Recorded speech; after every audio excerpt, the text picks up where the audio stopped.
The winning blueprint presents.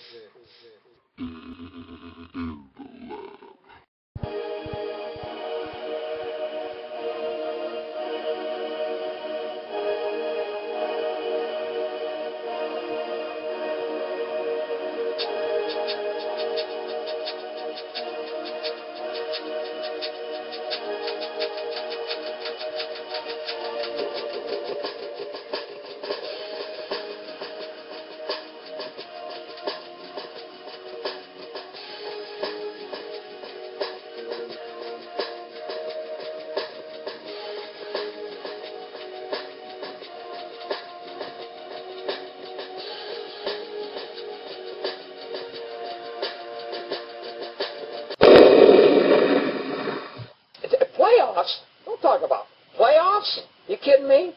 Playoffs? I just hope we can win a game. Welcome. You are in the lab room. I'm your host, Luke. Thank you for joining me. It is Friday. A lot to get to on the program today. Of course, we're going to go over championship weekend in the National Football League as we talk about the two matchups going on Sunday afternoon and evening, which will decide who will play for this year's 2012-2013 NFL Super Bowl championship. So we will get to that later on in the program. We're going to touch up on some news briefly before we get to the preview of those games.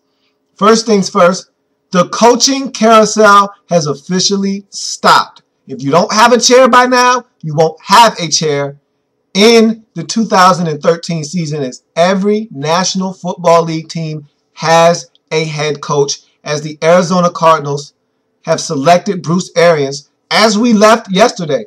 This came out on Thursday night as we left. Bruce Arians was named the Arizona Cardinals head coach. As I was talking to you on yesterday's program, he was having dinner at that moment with the Cardinals, and so it looked like a foregone conclusion, but you know, I'm not one to jump the gun. And so I didn't say anything about it.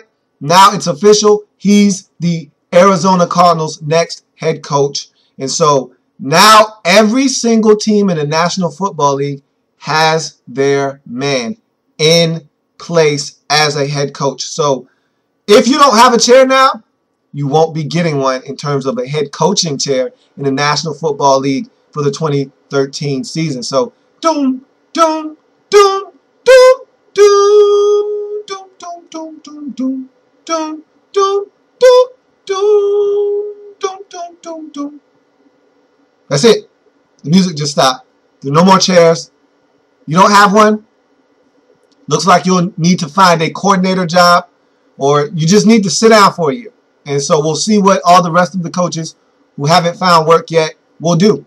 Lovie Smith is the first name that comes to my mind. Norv Turner has already grabbed a coordinator job. Ken Wisenhunt already grabbed a coordinator job. And so these coaches have already realized, I'm not getting a head coaching gig. Might as well get back into the coordinator realm. And sometime soon in the near future, maybe my name will resurface as a head coaching candidate. But Lovie Smith, he was holding out hope that maybe he was going to get his hands on one of these jobs.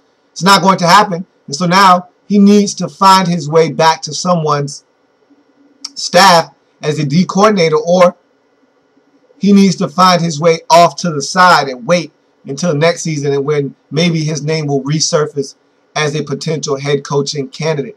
Because it's really hard.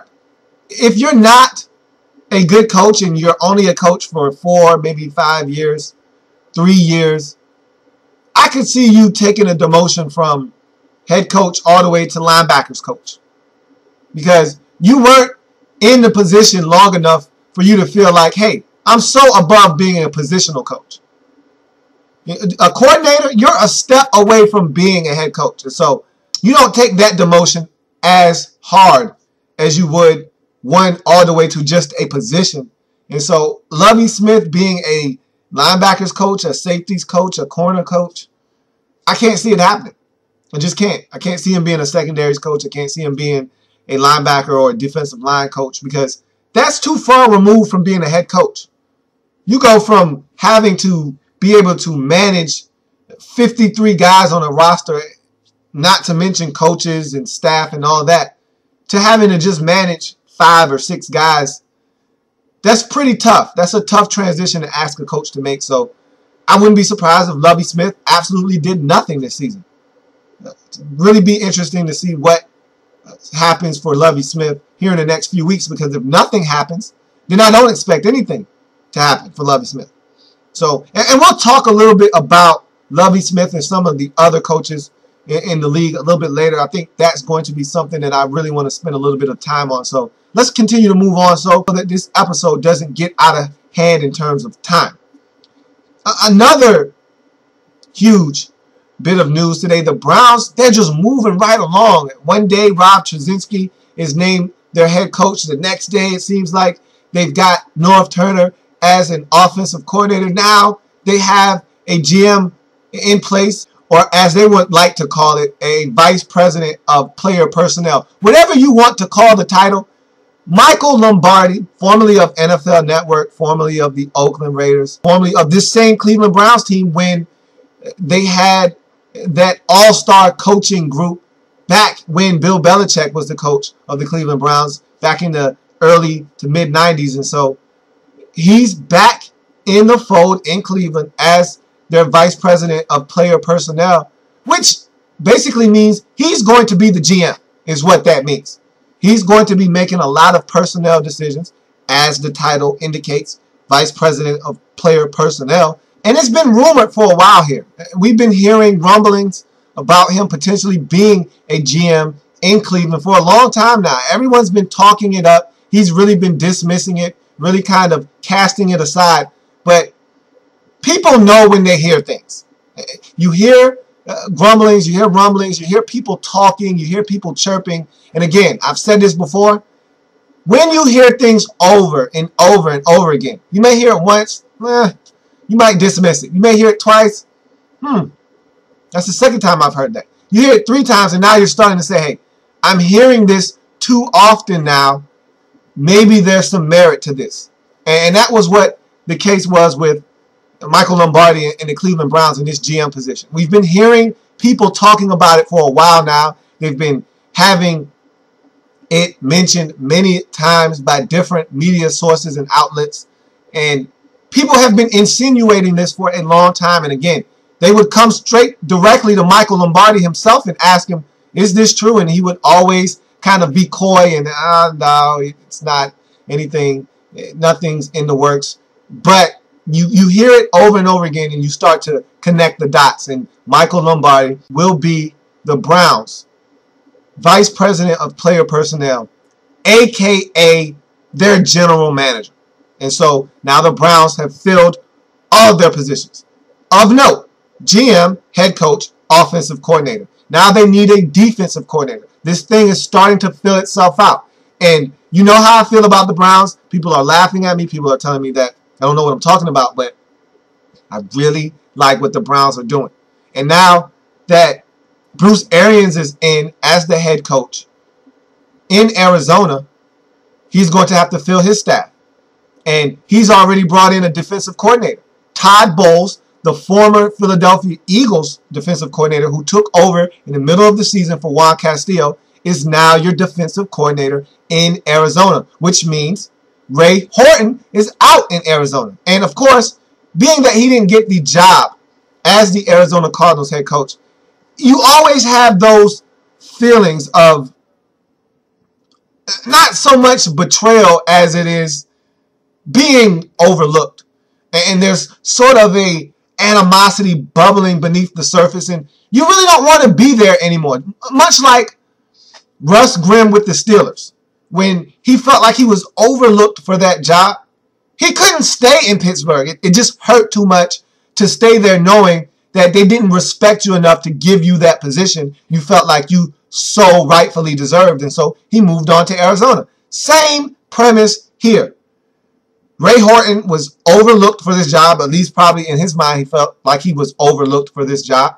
And so I don't want to stay there as defensive coordinator. Now look, I don't even know if that option was available. Once you get a new head coach in, he's going to bring in his personnel, his guys. So I don't even know if that was an option for Ray Horton or not. But even if that option were available, I doubt that he would have taken that position with the Arizona Cardinals just because he felt slighted. he felt like he should be the head coach, not Bruce Arians. And so Ray Horton could potentially end up in Cleveland. I said all that to say this. Ray Horton could end up as the defensive coordinator in Cleveland. I don't know. Stay tuned. A lot of moving parts. It's funny because I've never seen it this way in the National Football League before, where a coach is named a head coach somewhere else and immediately his defensive or offensive coordinator position is filled. Teams aren't wasting time. They're getting right to it because they know they might have the flavor of the month in terms of a coordinator on their staff, and they know he's interviewed for 4 or 5 different jobs. He's probably not going to come back as my coordinator. I might as well start looking for his replacement. As soon as he's named someone's head coach, boom, they already have their replacement ready to go. And so Seahawks did it yesterday. Looks like the Cardinals aren't wasting any time with their coordinator search either. So a lot of moving parts there as this coaching carousel winds down. This GM carousel is looking like it's going to wind down here shortly as well. The only team without a GM currently is the New York Jets. And it looks like a foregone conclusion that they might, and it looks like a foregone conclusion for that position as well. Again, I don't like to jump the gun, but they look like they have their eye on someone already, and we'll stay tuned to see if who I think they have in mind will be, in fact, who gets the job. Right now, it's looking like John Isnick. We'll see. We will see. We don't know. But that's who it's looking like right now as your leading man for that GM position in New York. So we're down to 4 teams. All season long, every team in the National Football League has worked to get to this point. To be able to say, I have a shot to punch my ticket in the Super Bowl and give myself a chance to win it all. All those sweat, blood, and tears that you produce in the offseason, in training camp, you get through the long, tumultuous regular season to get a slot in the postseason. You work your way through the postseason. You get to the AFC or the NFC championship game, and here we are. Now you're 1 game away from having a chance to achieve a dream. For many, it's that all-elusive Super Bowl championship, that Lombardi trophy. If you're playing in this game, it means you're only 2 games away from hoisting that trophy. You're 2 wins away. That's it. And so, for these 4 teams, this is it. The waiting is over. This is it. Up first on Sunday afternoon, the NFC Championship game will take place as the Atlanta Falcons will be hosting the San Francisco 49ers. And for many, it's a foregone conclusion.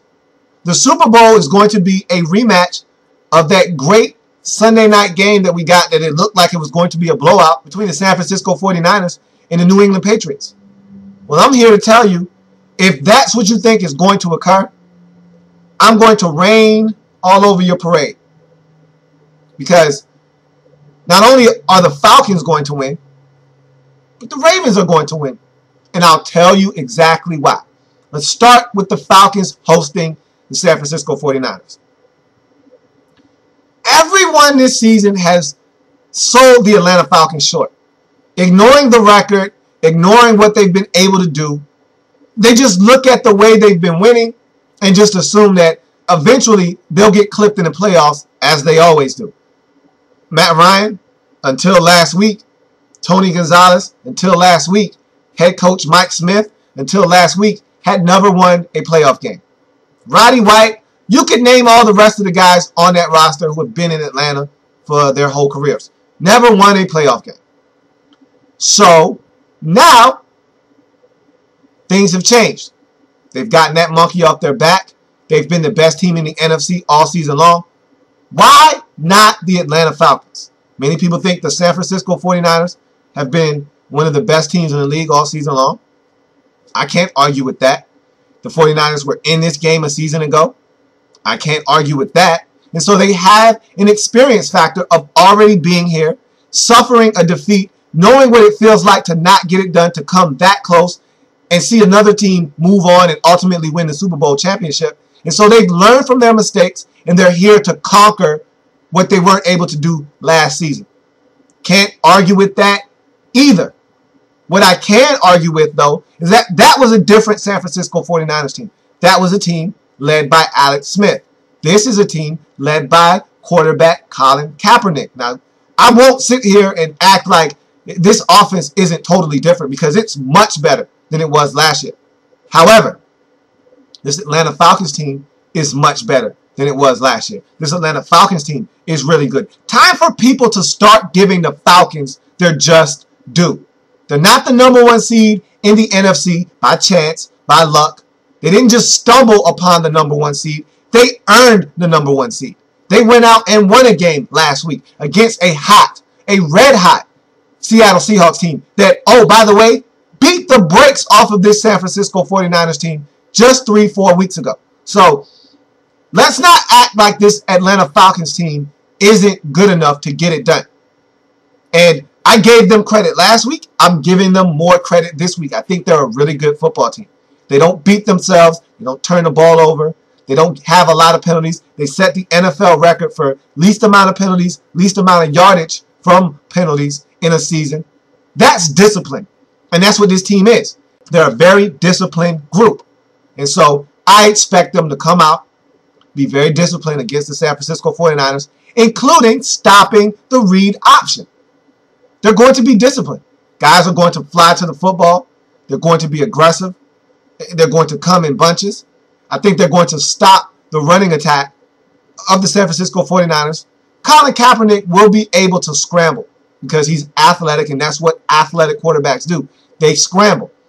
But he won't be running all over the Atlanta Falcons like he did against the Green Bay Packers a week ago. I can assure you of that because I can tell you this for certain. There will be a lot of zone coverage being played by the Atlanta Falcons in this game, as it was last week against Russell Wilson. Russell Wilson had his share of 12-yard gains, 14-yard gains, 18-yard rushes, but he didn't get the 40-yard run. He didn't get the 22-yard run, the back-breaking run that went for a touchdown. He didn't get those. He just got first downs. He just got solid gains. And you're going to give that up to rushing quarterbacks. You're just going to. It's just how it works. You can't have your cake and eat it too. And so you have to choose which one you're going to be willing to give up. And if you're the Falcons, you're willing to give up zone coverage. There's going to be holes. There's going to be areas in your zone that are vacated. And Colin Kaepernick's going to have to throw the football accurately. You're going to have to challenge him to do that. He did it a week ago against the Packers. Make him do it again. Last week against the Packers, it was man-to-man coverage. This week it's going to be zone. Everyone's eyes are going to be on Colin Kaepernick. He's going to have to make smart decisions with the football. He's going to have to avoid trying to fit it in tight slots, even though with his arm, he probably can get it in there. He's probably going to feel more confident than one should when trying to zoom it into zone coverage when guys are looking right at you and see you throwing the football. But all in all, it's going to come down to Colin Kaepernick being able to not make mistakes, being able to avoid turnovers, make smart plays, get out of bad ones, keep the 49ers on schedule on offense, and getting points when they're there to be had. This 49ers offense has been playing really good football of late. This 49ers defense, we know what they are. They're a physical bunch up front. They get after you. They try to stop you in the run game. And after they do that, they put the clamps down on you by coming after your quarterback with Aldon Smith, Justin Smith. And then they start unleashing the dogs on you. Next thing you know, Patrick Willis is blitzing, and they're coming at you from all different angles. And so you don't know if it's going to be Ahmad Brooks. You don't know if it's going to be Aldon Smith. You don't know if it's going to be Justin Smith. You don't know if it's going to be Patrick Willis or Navarro Bowman. That's what the 49ers want to do. They want to stop you from running the football, make you one-dimensional, and then unleash the dogs. And if they can do that, the Falcons would be in trouble. But the Falcons aren't a team that relies heavily on the run anymore. They used to be a team that had to have success from Michael Turner for them to have any success as a team. That's no longer the case. They went basically a whole season without Michael Turner really being an integral part of their offense. And so they can survive without the running game being what it's supposed to be. And so if the 49ers are able to stop them from running the football, they won't panic. I think that ultimately what it's going to boil down to in this game are the two opposing quarterbacks against the opposing defenses. That's what I really think is going to come down to. Colin Kaepernick versus the Atlanta Falcons defense. Can he avoid making mistakes? Can he do what he did against the Green Bay Packers? Can he duplicate that?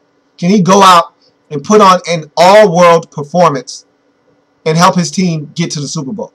Other end of the spectrum, Matt Ryan versus the San Francisco 49ers defense. We know this defense is good. Matt Ryan is good. These receivers are great. See, what I think a lot of people fail to realize is just how good these Atlanta Falcon receivers plus Tony Gonzalez really are. Tony Gonzalez, him retiring, I get it. I understand you've been doing this for such a long time. You want to see your kids grow up. The wear and tear that this puts on your body, mentally having to prepare for a season. I get it. But the man can still play at such a high level. Guys would kill for the opportunity to keep playing. And it's actually a joy to watch Tony Gonzalez play, because does anyone in the league have a stronger set of hands than Tony Gonzalez? I mean, when he puts his mitts on the football, are you jawing at a loose? Not a chance. I mean, some of the catches he made last week against Seattle, I'm saying to myself, how is that a completed pass? I've watched him do it throughout his career. I've seen him do it all season long. There was one catch against the Saints that should have been an interception. He makes the catch. And I'm saying, wow, that should have been picked off. But he went back and he clamped down on the football. He did it again last week against Seattle in the postseason. Clamped down on the football, and the guy's got his arm between his two hands and the football, and he can't pry it loose because Tony Gonzalez is that strong. And I love it. I just absolutely love watching him play football. Julio Jones, going to his first Pro Bowl. He's an animal. He's a physical specimen. Part of the new breed of wide receiver in the National Football League. 6'4", sub-4, 440. Physical, strong, can leap out of the building. How do you stop that?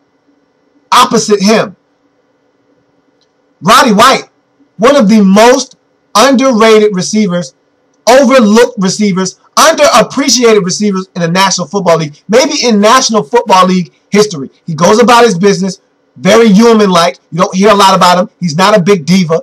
So you're not hearing about Roddy White. All he's doing is quietly posting up numbers that we've never seen in the National Football League before. And his game is tailored as such that he can do this for another 6, 7, 8 years. Quietly. Because he has a game that's built off of finesse and skill. And so those things don't diminish over time. Speed diminishes over time. Leaping ability diminishes over time. Your craft, route running, and the ability to get open and catch the football, soft hands, that never goes away. And that's what Roddy White has. He's only one of 7 receivers in NFL history to record 80 catches, over 1,150 yards, and 6 touchdowns in consecutive seasons. Only one of 7 to do that for 5 consecutive seasons. No one's talking about Roddy White enough. Don't worry about it. He's being overlooked. And so are these Atlanta Falcons. Falcons are going to get it done in this football game. They're going to the Super Bowl. Not the San Francisco 49ers. Falcons 31. San Francisco 49ers 26. So let's get to the nightcap, the evening matchup that's going to decide who will represent the AFC in the Super Bowl. The Baltimore Ravens, on their improbable run to the Super Bowl, will travel to New England and take on the Patriots. Who saw the Baltimore Ravens getting here yet again? They weren't supposed to be here. This wasn't supposed to be their game. This wasn't supposed to be their year. Ray Lewis was supposed to be retiring. He was supposed to be going out on his white, or in this case, a black horse.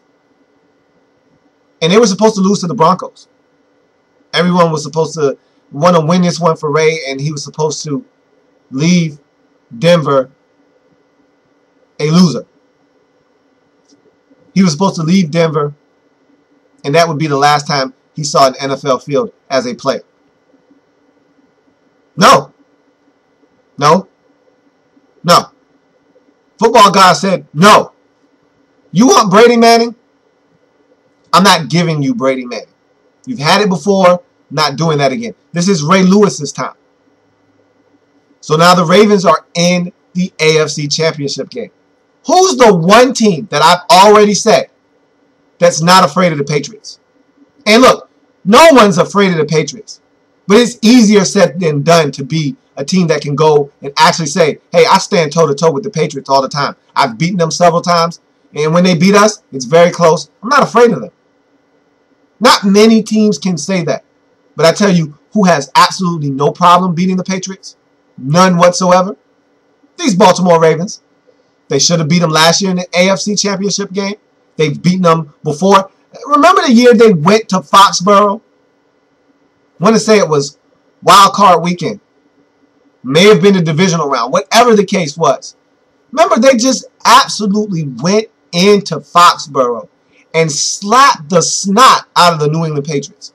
First play out of the gate was like a Ray Rice 78-yard touchdown run. And they did not look back. They embarrassed the Patriots. Sent them on their merry way. And it was in Foxborough. It wasn't in Baltimore. It was in New England. That's what the Ravens are capable of doing to this Patriots team. Like no other. The Patriots have had battles with other teams. They've had battles with the Steelers, battles with the Colts. But they've always had that team's number. The Ravens, however, they're one team that can look the Patriots square in the eyes and say, I've beaten you more times than you've beaten me. They beat this same Patriots team earlier in the season. Of course, that game was at home, but it doesn't matter. This Ravens team is not afraid of the New England Patriots. They're not the big bad Patriots to the Ravens. Might be a role reversal. They might be the big bad Ravens to the New England Patriots. Either way, this has the makings of a great ball game. And everyone thinks that the Patriots are going to the show. And the Patriots are a good football team. They're a really good football team. And it never ceases to amaze me how every year they seem to be in contention. They don't have a defense. It doesn't matter. They have a lot of young players. It doesn't matter. They're starting new pieces all over the place. Doesn't matter. Brady doesn't have any receivers. Doesn't matter. Brady has a stable of running backs you've never heard of. Doesn't matter. They find a way to get it done. It just seems like the Patriot way. But I have a very eerie feeling this week that none of that stuff matters. Because the Ravens are coming to town. They're confident. They've been here before. They've beaten the Patriots in the playoffs before. They lost this very game against this very team last season. They're a better team to me offensively this season than they were last season. Defensively, you could argue they are worse than they were last year. But all of that doesn't matter because the Ravens know how to get it done against the New England Patriots. Simple as that. And I think that the football gods have it in store for Ray Lewis to go to the Super Bowl. Now, will he win it? I can't answer that. But I think the football gods have it as such that he is supposed to be in the Super Bowl. I don't know if I can tempt the hand of fate. I don't know if I have it in me to go against what ultimately I think the football gods have in store. And I think that they're going to allow Ray Lewis to get to the Super Bowl. Once you get to the Super Bowl, all bets are off. But I don't see the Patriots getting this one. I just don't. I feel like they're vulnerable. Gronkowski's not coming back. Woodhead injured himself last week. I see that there's a few chinks in this armor. The Patriots can be scored upon. The Patriots' defense isn't that good. This offense, when they get into a rhythm, they're one of the toughest to stop. But if you can get Brady off of his spot, we've seen it before. If you can pressure Brady, make him uncomfortable, force him into some mistakes, get him yelling at his offensive line, get him screaming at the top of his lungs at the running back that didn't pick up the blitz correctly, get him yelling at his receiver who didn't come out of the break clean enough and was forced to punt. You get Brady aggravated, you got a shot. This Ravens team, they know that. They've done it to him before. They can do it again. I see the Ravens finding a way to win this game in Foxborough, 24-27. And I think it's going to be another classic in the long line of classics between these two teams. This is it for Ray Lewis. This is his swan song. And so I expect the Ravens to go out and give it all they got. And they were going to do that anyway. But they know that this is it because I've said it before. Ray Lewis is gone. And trust me, Ed Reed is not too far behind. If one goes, so does the other. And so they're a package deal. Once Ray goes, Ed is going to follow right out of that same door. And so we're ushering out an era of Ravens football. And so to me, this is it. You don't get it done this time, there may not be a next time for the Ravens. And so I see the Ravens getting it done and giving themselves a chance to hoist that Lombardi trophy. Forget about an all Harbaugh Super Bowl. Forget about that. That's not going to happen. Either the 49ers are going to win or the Ravens are going to win, but it won't be both. So you can forget about an all Harbaugh Super Bowl. It's not going to happen. And I haven't been right totally all playoffs long. So I'm looking to finally have a perfect week. My games have been cut in half from 4 to 2. So I only have to pick 2 winners. How hard could it be? We will see. So that's a touchdown. Go ahead, throw it up. Want to tack on this quick extra point. Now, what I'm about to go into here is something that is touchy for most. You know, race in this country has always been and will continue to be and probably will always be a touchy subject. We just saw an employee of ESPN be fired because he crossed the line. And it was of his own race, but it doesn't matter. He crossed the line. And so race is always something that is a bit of a touchy subject in the national landscape. It's always a source of controversy. But I'm not afraid of controversy. I don't walk on eggshells. I step on them. I'm not afraid of controversy. I don't run the other way from it. We're friends. What's up, controversy, man? How you doing? I don't have a problem speaking my mind. Because when you have an issue speaking your mind, that means you are in fear. When you are in fear, you live in fear. I don't live in fear. There's never going to be a time that I say something that I feel like will get me in trouble.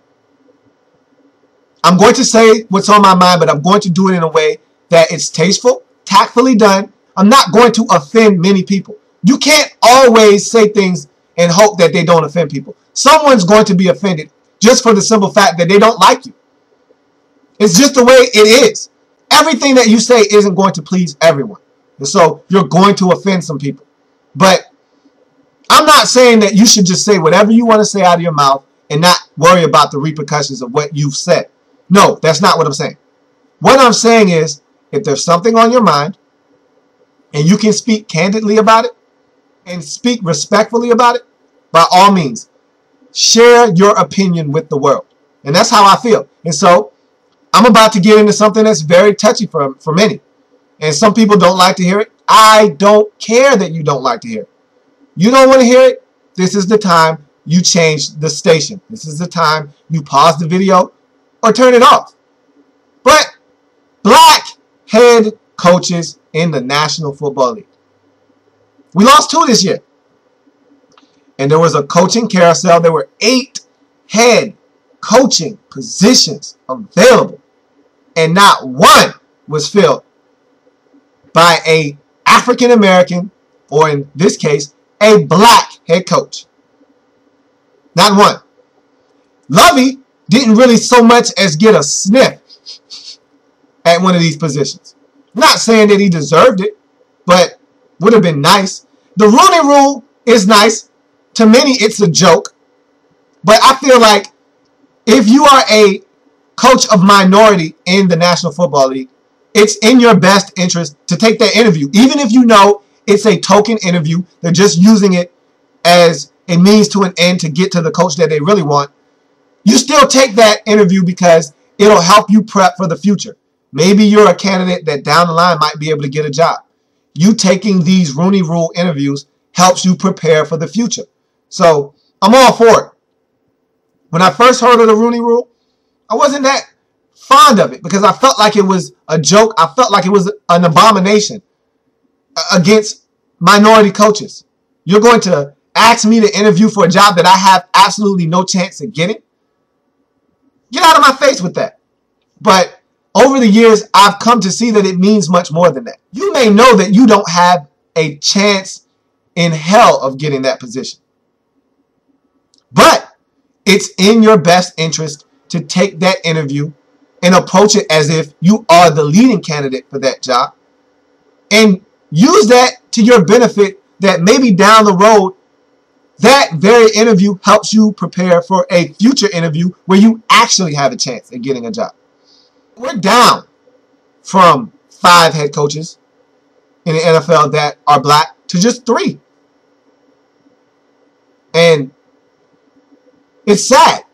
Romeo Crennel, I could argue, didn't deserve to be fired. But I wasn't against it. Sometimes he just didn't get it. Lovie Smith, maybe he outwore his welcome in Chicago. And so maybe he had to go. I'm not saying that there's a bias against African American coaches in the National Football League or coaches of minority. I'm not saying that. What I'm saying is, though, is that for there to only be one black offensive coordinator in the National Football League, Jim Caldwell, and he just got that job not even 2 months ago, alarming, staggering. You telling me that there's not more black coaches in the league worthy of being play callers? There's not many black GMs in the National Football League. Can you think of many? I can't. There's Jerry Reese in New York. There's McKenzie out in Oakland. There's Ozzie Newsome in Baltimore. I may be missing one, maybe 2. I doubt it. But there's not many black GMs either in a league that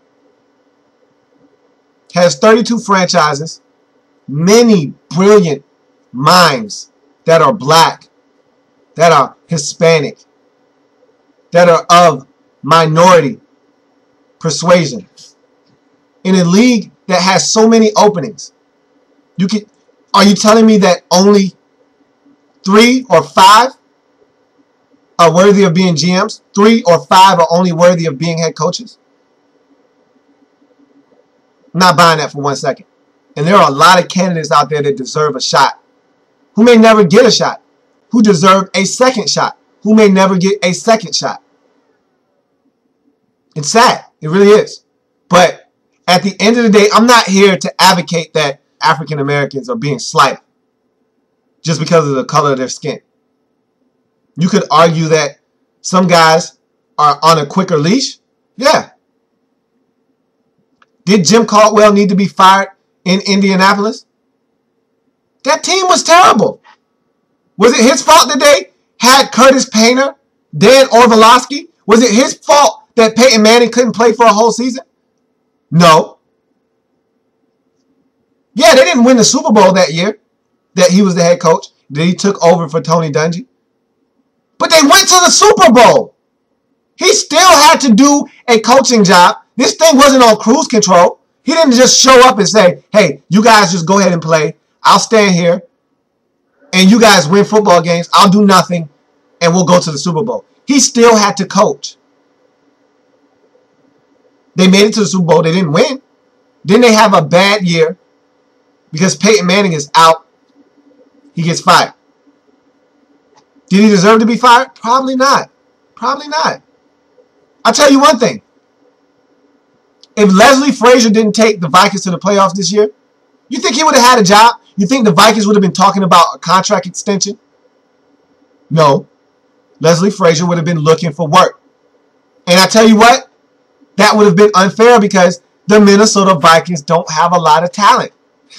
They don't. He did one whale of a coaching job. Not to mention, he has Adrian Peterson.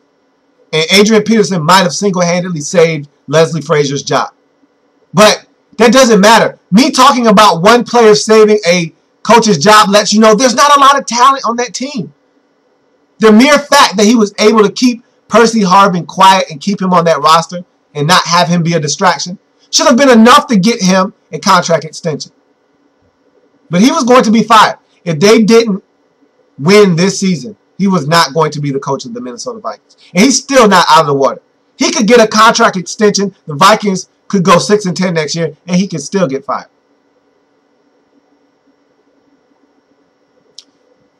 White coaches, black coaches, they all get slighted in the National Football League. It's not just a race thing. It's not just a black thing. It's not just a minority thing. Coaches get slighted all the time. You telling me Ray Horton wasn't a good candidate in Arizona? He didn't deserve a shot? Now, you can go in what direction you want to. He may not have been the guy that you were looking for at this time. I get it. It's your franchise. Do with it what you like. But I'm just saying, there are candidates out there that are being overlooked.